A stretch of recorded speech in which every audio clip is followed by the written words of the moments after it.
Hey, welcome to another store check video.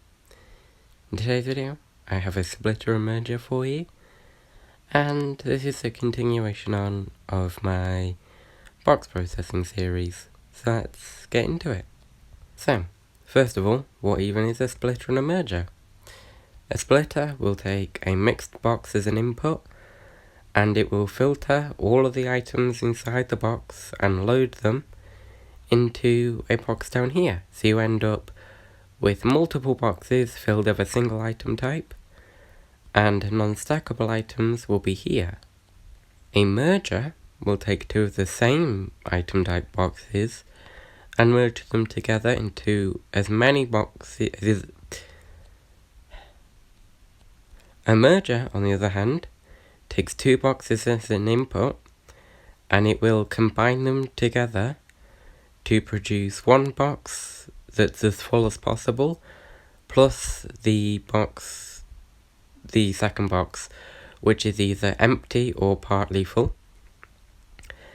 So there's obviously quite a few cases for this, but I think I'll start with the splitter, and I'll show you this working.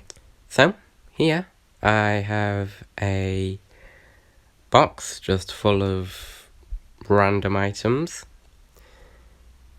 and if I were to input this, what you'll notice is it locks the input. So now if you have an array of these, you'll send another box and it'll go to the next slice. So the way these work is quite cool.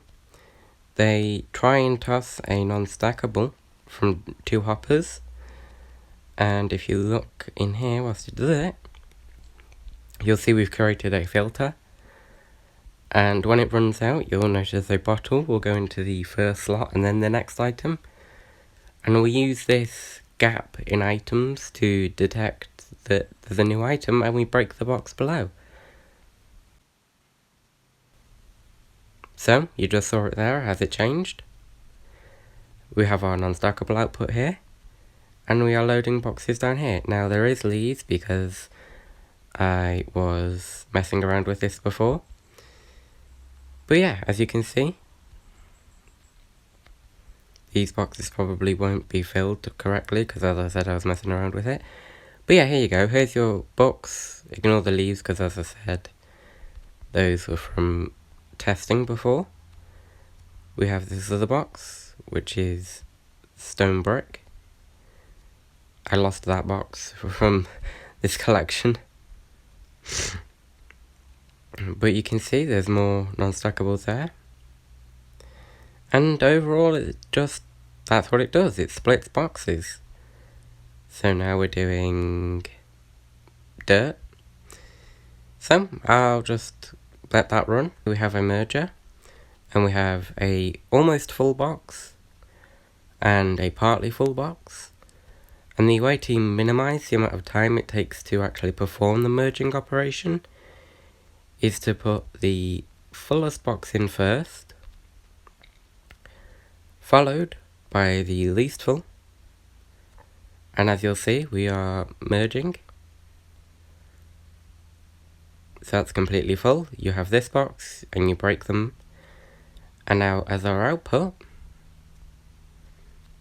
we have a completely full box plus whatever's left over. In this case it's 54 items. And to show you what happens if you put two partly full boxes, we have 28 in there and 10 in this one. So obviously 28 goes in first, and then the 10, it will fill the box, as you can see. And as your output, you obviously get your merged box plus an empty box. So this is really good for encoded systems, for an example, because they work on a full box basis for their bulk items and things. So that's what they're mainly used for. But they can be used in other situations too, like unencoded temps.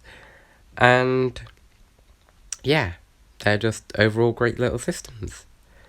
Splitters, on the other hand, are really good for obviously an input to a merger, but another use case for a splitter is to send all of these mixed boxes as your output, which you can see here, all of these boxes,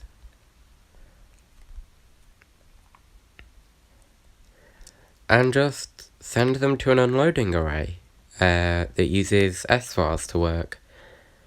But yeah, that's pretty much everything I have for today, and I'll see you next time. Bye bye.